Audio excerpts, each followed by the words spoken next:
Hey y'all, it's Allie. Welcome to Little Hill Homestead. I don't know why I feel the need to present it to you. Little Hill Homestead! Anyways, I did a video same day for me, but yesterday for you guys on how we can our own cranberry sauce as Thanksgiving is approaching. Well, we have no room in our freezers right now, and we have some other stuff coming that needs to fit into the freezer. So I decided I'm going to show you guys how we make blueberry pancake syrup out of frozen blueberries. I love these ones. They come from Costco. This is how many? This is 5 pounds of frozen blueberries. We like the wild blueberries. They're smaller. I also have a habit of, if I buy fresh blueberries and I'm not going to finish them, I drop them into this same bag. So some of these are actually fresh ones that we've just refrozen. But it's taking up a mound of space, and I need to get it out of there. We like to do sorbet with it in the summer, but now that we're getting into the colder months, maybe in January when we're watching our wastes again, we'll worry about that. But for now, the blueberries need to go. So I'm going to show you guys how we make blueberry syrup. Now, there's 2 options for this. You can use fresh blueberries if you want. We're using frozen just because that's what we have. And you can make it more of a thin, sort of like simple syrup, like what you're used to when you get maple syrup, or when you go to like IHOP and you get their flavored syrups. There's not chunks of fruit and stuff in it. It's more of like a syrup. We're going to be making something a little more like that today. If you do not want to strain it out, you can make a chunkier version. It's more like a jam to me when you do that. But anyways, the first thing you need to do is get out your handy dandy blender. We are going to blend the frozen fruit until we have about 8 cups of frozen blueberry puree. So I have a measuring cup here. When I get to 8 cups, I will stop. I'm not going to torture you guys with the blender, but basically I just fill my blender up with the blueberries. I let these sit out for a few minutes, but they didn't defrost much because it's kind of cold today. But I just go to about the 4-cup mark. I put my lid on, and then if you need to add a tiny bit of water to get them to loosen up and move, you can. But otherwise, we have a strong enough blender, it'll just whip them through. If your blueberries are defrosted, it obviously makes it a whole lot easier, but you know, that would be planning ahead. So I'm gonna go ahead and blend these until I get my 8 cups, and then I'm gonna meet you back on the stove. Okay, I blended up our blueberries. Boom, there they are. It only used half this bag, you guys. I might have to make a double batch, but I'm not going to do it right now. So I have 8 cups. It's basically 8 cups frozen equals 8 cups of our puree. It's an even thing. I'm going to go get our water and our sugar. You need 4 cups of water. I'm going to use my dirty blender because it's already dirty. And I need 4 cups of sugar and some lemon juice. So I'll grab that from the fridge and I'll meet you at the stove. Oh my goodness, you guys. It's one of those days. I thought I was filming. I wasn't yet. Anyways, I have a pot here. I have it on high. The reason I am doing this blueberry video today is I already had everything out for my cranberry video yesterday. I'm the type that, like, when I have my water bath canner out and I have my jar lifters and my strainers and all blah, blah, blah, blah, blah, I'm going to do multiple batches because it's kind of a pain to get it all out. So you might as well just do it all, right? So into our pan, I have my 8 cups, it's a new word, y'all. 8 cups of frozen blueberries. Those are going to go into the pot. They're still very frozen. It's fine. It's amazing when you put cold stuff on a stove, it heats up. Did you know that? Sorry, I know people get freaked out when I do glass on dinking glass. Okay, we'll put it away. To this, I'm going to add 4 cups. Like I said, I just used my blender. 4 cups of water. This is just from our Berkey. I like to use filtered water when I'm canning. I don't know why. I just do. To that, I'm going to add 4 cups of sugar. We keep our sugar in a 5-gallon bucket, and we use Gamma lids to keep it sealed. So I'm going to get 4 cups. Excuse me, you're in my way. Oops.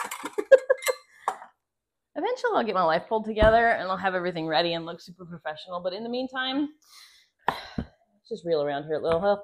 4 cups of sugar going in. I'm getting through this bucket of sugar, and then we've slowly started incorporating cane sugar into stuff instead of white sugar. I like it. It's a little bit thicker. If you've ordered one from Azure, let me know, because I have heard it's pretty thick.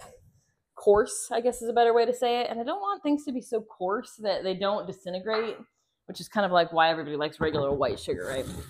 Anyways, Anyways, I love my buckets with my Gamma lids. They're super easy to use, especially when I'm canning and I have to do a bulk amount like that.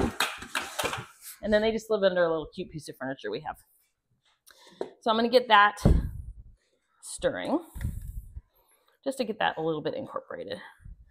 Then I need some lemon juice. Lemon juice is great when you're canning to be your acid.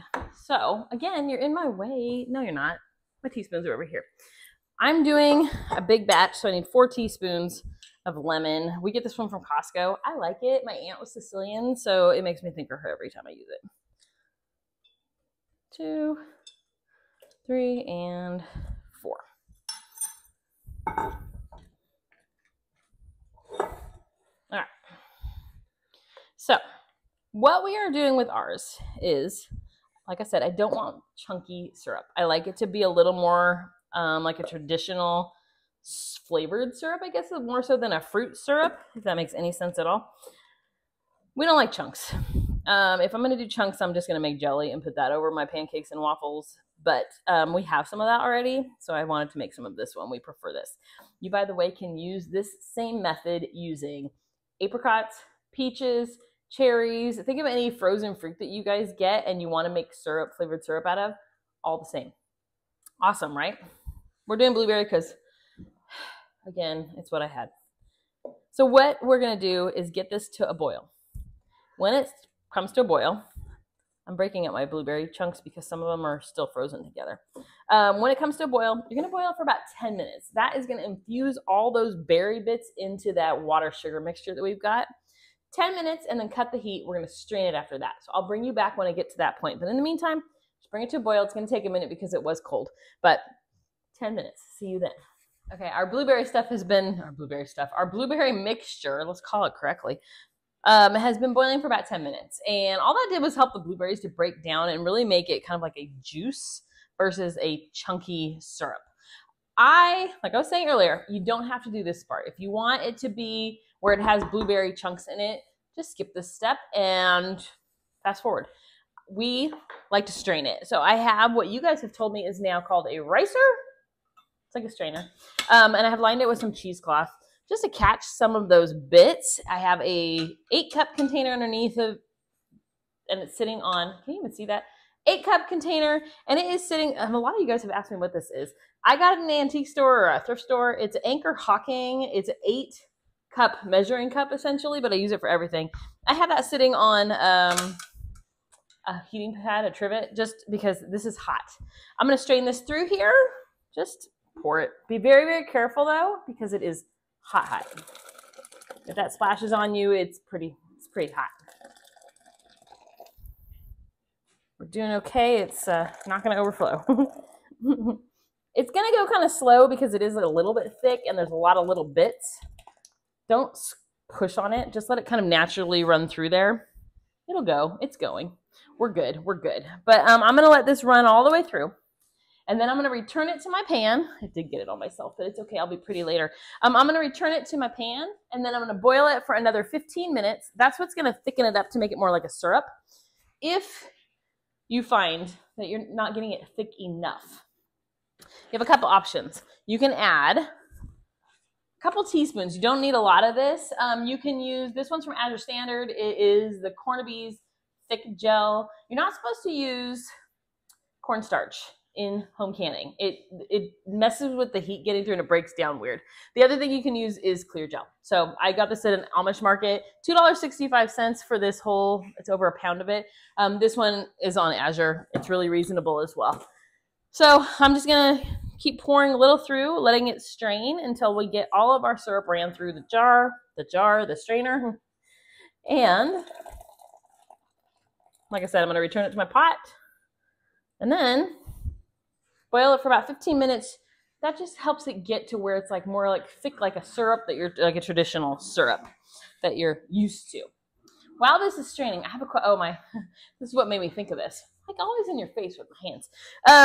So we have a restock of our sourdough, dehydrated sourdough starter going into our Etsy store. If you guys didn't know, we have an Etsy store. It's Little Hill Homestead. It's kind of the same thing. We sell some different jar covers, our sourdough starters. We've got, what else is on there? Some of the necklaces that I make are on there. We did a beauty care series and we did the makeup series recently. And a lot of people said, hey, are you going to be selling this in your Etsy store? And I was like, you know, we're kind of busy right now. I don't think we are. I'm thinking we might feature a couple things for Christmas purchases going into the Etsy shop. So if there's anything that you're thinking like, oh, I want this and I don't want to make it myself, let me know. I might try to, if I have time with everything else that I'm doing, I might try to make a couple things and get them in the Etsy store before the holidays. So let me know below if that's something that you might be interested in. If there's a recipe, you know what, just let me know, okay? Okay, I'm gonna let this strain, return to my pot, boil it for 15 minutes, we'll be back to can it up. Guys, while my stuff is boiling away, I went and got my little label maker out so I can make my labels for all the canning I have done today. And a lot of you guys have asked about this, but I wanted to show you. I made one that says, oh my gosh, get your life together, girlfriend. One that says cranberry pear sauce. And then the other one says, whoops, oh my gosh, this is difficult stuff. Blueberry syrup. You can make it with all kinds of fonts and cute borders, and they stick really, really well. I just stick them on the lid. Anyways, this is by a company called, I'm going to spell it because it's on Amazon. It's in our Amazon storefront. I'll link it below. It's a Smart Mini Label Maker. It's by a company, PHOMEMO. One of y'all sent it to me. Thank you so much. And we use this all the time. It has an app. You just put the app on your smartphone, and then you can go into the app, which is why I can't show you because I use my phone for filming. You can put different fonts. You can put different borders. There's a way to do pictures. It didn't really turn out that well. But you can make a billion of them really, really quickly and stick them on your jars. So I will link that one below. Now that I have it on my jars, all my other ones that I didn't have it on, I'm going to go back and add it because loving it. Anyways, I'll link that below. I know a lot of you guys had questions, and they come in different colors, and there's always a coupon code for one of the colors. So if you don't care if it's teal or pink or white, you can get them for, I think I saw one the other day for like $14. So yeah. Go get it. All right, it's been 15 minutes, and our blueberry syrup was just boiling, and it has thickened way up. Well, not thickened necessarily because it's still really hot, but it has reduced way down. So I don't know how much we're actually going to end up with because it has gone to like half of what we kind of ended up with. So what I'm going to do now is take it and just, all I'm going to do is put it into, we're doing half pint jars, putting it in the half pint jars using our little funnel. I have this sitting on a towel so that any heat cold reaction between our granite and the counter doesn't cause an issue. The jars and the counter doesn't cause an issue. This will thicken up a little bit as it cools back down. But we tasted it. It is the most delicious, strong blueberry flavor. So that part's awesome. Like I was saying, if you wanted to thin it out a little bit with some water and then add some of that thickener gel, you totally can do that too. It just won't be as intense, but it's up to you. I'm excited because now I want to make this with some other fruits. And so if you see some frozen fruits show up in my Azure haul, you'll know why. Maybe next month. Maybe the month after that. I don't know. Cold weather, we could be sitting here making fruit stuff. I like doing some of the canning when it gets cold because we can run the steamer and have stuff going in here, and it doesn't get so hot as it does in the summer when you're trying to can. I like to do it when it's cooler in the winter. This is not going to make a ton. I almost doubled the recipe, and then I thought, I don't know if I need to. I should have doubled the recipe like I had originally planned, but we'll see. I was hoping for 8. It looks like we might get 5.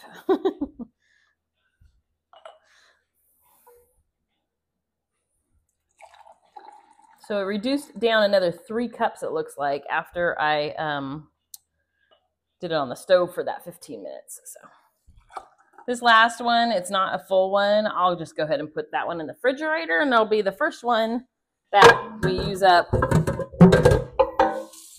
So we ended up with 5 that'll end up going shelf stable. What I like about this recipe is once it is canned, we'll water bath can this one for 10 minutes. Once it's canned, it's shelf stable for a couple of years easy. So you're good on blueberry jelly. We didn't make blueberry jelly. We made blueberry syrup, you guys.